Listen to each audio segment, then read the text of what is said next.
오늘 하나님께서 우리에게 주신 말씀은 민수기 9장 15절에서 23절입니다. 민수기 9장 15절에서 23절을 찾으셔서 함께 교독하겠습니다. 제가 먼저 15절 봉독합니다. 성막을 세운 날에 구름이 성막 곧 증거의 성막을 덮었고 저녁이 되면 성막 위에 불 모양 같은 것이 나타나서 아침까지 이르렀으되 항상 그러하여 낮에는 구름이 그것을 덮었고 밤이면 불 모양이 있었는데 구름이 성막에서 떠오른 때에는 이스라엘 자손이 곧 행진하였고 구름이 머무는 곳에 이스라엘 자손이 진을 쳤으니 이스라엘 자손이 여호와의 명령을 따라 행진하였고 여호와의 명령을 따라 진을 쳤으며 구름이 성막 위에 머무른 동안에는 그들이 진영에 머물렀고 구름이 성막 위에 머무른 날이 오랠 때에는 이스라엘 자손이 여호와의 명령을 지켜 행진하지 아니하였으며 혹시 구름이 성막 위에 머무른 날이 적을 때에도 그들이 다만 여호와의 명령을 따라 진영에 머물고 여호와의 명령을 따라 행진하였으며 혹시 구름이 저녁부터 아침까지 있다가 아침에 그 구름이 떠오를 때에는 그들이 행진하였고 구름이 밤낮 있다가 떠오르면 곧 행진하였으며 이틀이든지 한 달이든지 1년이든지 구름이 성막 위에 머물러 있을 동안에는 이스라엘 자손이 진영에 머물고 행진하지 아니하다가 떠오르면 행진하였으니 같이 읽습니다. 곧 그들이 여호와의 명령을 따라 진을 치며 여호와의 명령을 따라 행진하고 또 모세를 통하여 이르신 여호와의 명령을 따라 여호와의 직임을 지켰더라. 아멘. 이스라엘 백성의 광야 생활을 생각하면 떠오르는 것이 여러 가지 있을 터인데 그 중에서도 이 구름 기둥, 불 기둥의 그런 이미지도 우리가 많이 떠오르는 이미지가 아닌가 싶습니다. 낮에는 구름 기둥으로 또 밤에는 불 기둥으로 이스라엘 백성을 하나님께서 인도하셨다라는 것을 우리 너무나도 잘 알고 있습니다. 오늘 본문도 그 바로 구름 기둥 또 불 기둥이라고 말하는 그것에 관한 것입니다. 15절 말씀입니다. 성막을 세운 날에 구름이 성막 곧 증거의 성막을 덮었고 저녁이 되면 성막 위에 불 모양 같은 것이 나타나서 아침까지 이르렀으되. 이어서 16절 제가 세 번역으로 읽어드립니다. 그것은 늘 그러하였다. 구름이 성막을 덮고 있었으며 밤에는 그 구름이 불처럼 보였다. 늘 그러하였다. 늘 그러하였다. 이 말씀이 참 위로가 되지 않습니까? 어쩌다가 가끔 그런 것이 아니라 늘 그러하였다고 말씀합니다.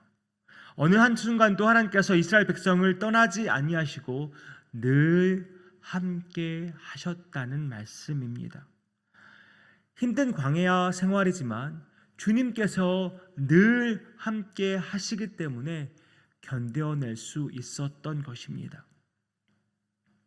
하나님의 함께 하심은 우리에게도 큰 위로가 됩니다.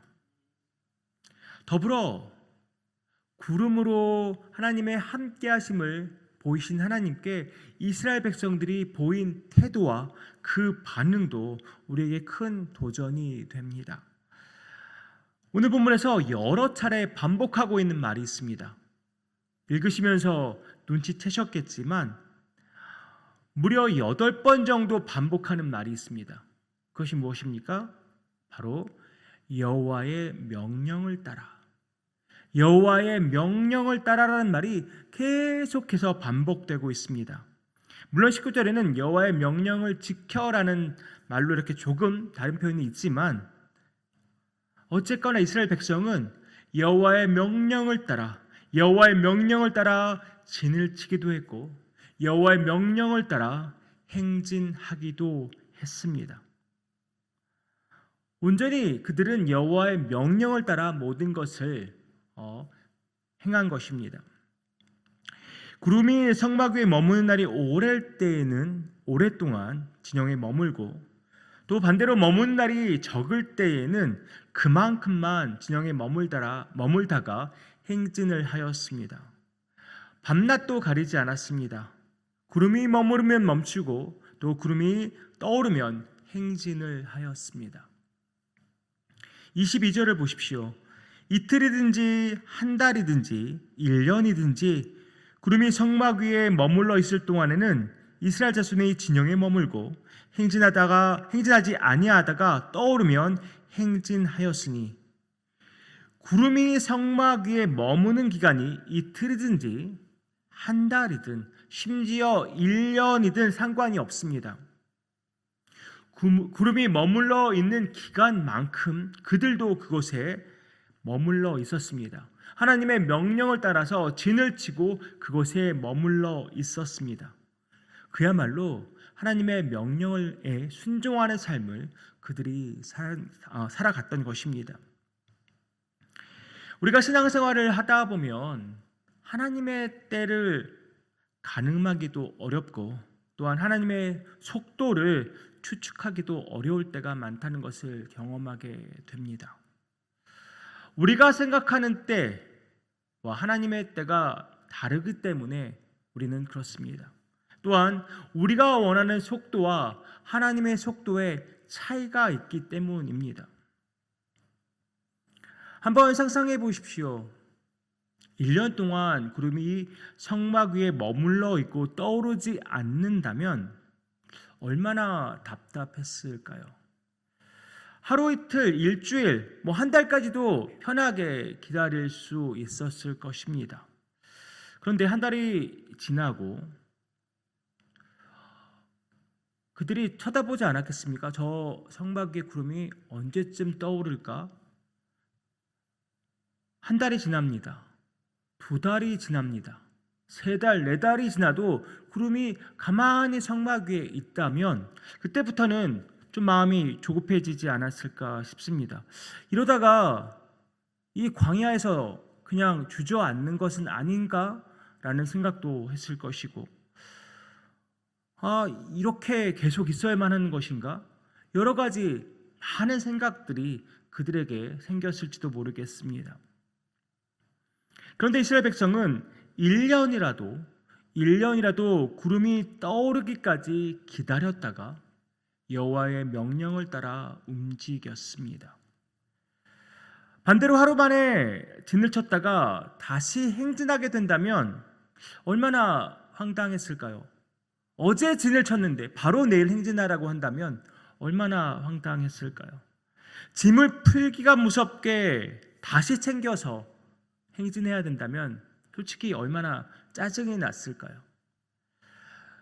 이스라엘 백성 중에 건장한 청년들만 있는 것이 아니라 정말 나이 어린 어린아이들도 있고 나이가 많은 몸이 불편한 노인들도 있었을 텐데 진을 치고 머무는 시간이 너무 짧으면 또 그렇게 머물렀다가 이동하는 것이 너무나도 빈도수가 너무나 높으면 쉽지 않았을 것입니다. 그런데 오늘 말씀을 보니까 이스라엘 백성은 그저 여호와 하나님의 명령을 따라서 움직이기도 했고 여호와의 명령을 따라 머물기도 했습니다. 기간도 상관없이 또 속도와 빈도도 상관없이 그저 여호와의 명령을 따라 머무르고 여호와의 명령을 따라 움직였습니다. 오늘을 살아가는 우리에게도 필요한 자세가 아닌가 싶습니다. 늘 함께 하시는 하나님을 의식하며 살아가는 것 너무나 중요합니다. 구름이 지금 성막 위에 머물러 있는지 위로 떠오르는지 그것을 볼 수 있는 눈이 있어야 합니다. 지금 나의 상황과 상관없이 구름의 움직임에 따라서 행진하기도 하고 또한 머무를 수도 있어야 한단 말입니다. 성막 위에 나타난 구름은 지금 오늘 살아가는 우리에게는 여호와 하나님의 세밀한 음성으로 나타난다고 믿습니다. 하나님의 말씀을 묵상하고 또 기도로 주님 앞에 나아갈 때 하나님은 우리로 하나님의 세밀한 음성을 듣게 하십니다. 그리고 깨닫게 하십니다. 물론 때로는 하나님의 음성, 그 세밀한 음성이 전혀 들리지 않는 때도 있습니다. 그저 하나님이 침묵하고 계시는 것처럼 느껴질 때도 있습니다. 이때 우리가 해야 할 일은 무엇입니까? 하나님이 침묵하고 계실 때 우리가 해야 할 일 무엇입니까? 그저 기다리는 것입니다. 하나님의 때를 기다리는 것입니다. 물론 답답합니다. 도대체 언제까지 기다려야 할지 감이 전혀 오지 않습니다. 이런 기다림의 시간에 대해 오스왈드 챔버스가 이렇게 말합니다. 주님은 주께서 우리에게 기다리라고 하신 그곳에서 일하십니다. 하나님을 기다리며 그분이 일하실 때까지 기다리십시오. 그러나 한치 앞이 보이지 않는다고 하여 영적으로 화난 상태에서 기다리지 마십시오. 우리는 주님을 기다릴 만큼 영적 긴장감에서 자유하고 있습니까? 기다림이란 가만히 손을 접고 앉아 있는 것이 아니라 하나님의 음성을 됩니다. 하나님의 역사를 나아가야 한다는 것입니다. 이런 말씀으로 하나님 앞에 더욱더 가까이 나아가야 한다는 것입니다. 그 침묵의 시간에 하나님은 우리를 위해 놀라운 일을 준비하고 계십니다. 하나님의 때가 차면 구름이 떠오르고 행진할 때가 올 것입니다. 그때가 우리에게 최고의 때입니다. 그때 우리에게 허락한 것이 베스트라는 말입니다. 우리 신앙생활에서 가장 기본이 되면서도 가장 어려운 것이 순종이 아닌가 싶습니다. 하나님께서 가라고 하면 가고 서라고 하면 서는 것이 너무나 당연한 일임에도 그것이 참 어렵습니다. 때로는 금방 말씀드린 것처럼 언제까지 기다려야 하나 답답할 때도 있고요. 또 때로는 하나님의 일하심이 그 속도가 너무 빨라서 감당이 안 될 때도 있습니다. 그 상황이 어떤 상황이건 간에 하나님께서 우리에게 원하신 것은 순종입니다. 그러니 오늘 본문에서 여호와의 명령을 따라 수차례 반복하고 있는 것 아니겠습니까? 우리 역시 성막 위의 구름을 바라볼 수 있기를 소망합니다. 다시 말해서 날마다 매 순간 하나님의 그 세밀한 음성을, 하나님의 그 명령의 말씀을 듣고 볼 수 있기를 소망합니다. 그렇게 우리의 귀와 눈이 열리기를 소망합니다. 하나님께 가까이 있을 때 우리가 들을 수 있고 볼 수 있습니다. 하나님과의 관계가 소원한 상태에서는 들리지도 않고 볼 수도 없습니다. 기도를 통해 또한 말씀을 통해 우리의 귀와 우리의 눈이 활짝 열리기를 소망합니다. 동시에 우리의 순종의 마음도 활짝 열려서 여호와의 명령을 따라 움직이고 때로는 여호와의 명령을 따라 그 자리에 멈춰설 수 있는 믿음의 사람들 되기를 소망합니다. 여호와의 명령을 따라 순종할 때 그때 하나님 아버지의 선하심과 신실하심을 우리는 분명 경험하게 될 것입니다. 그런 은혜가 유장 모든 권속들에게 있기를 축원합니다. 분명 하나님께서 최고의 때에 최고의 것을 우리에게 허락하실 것입니다.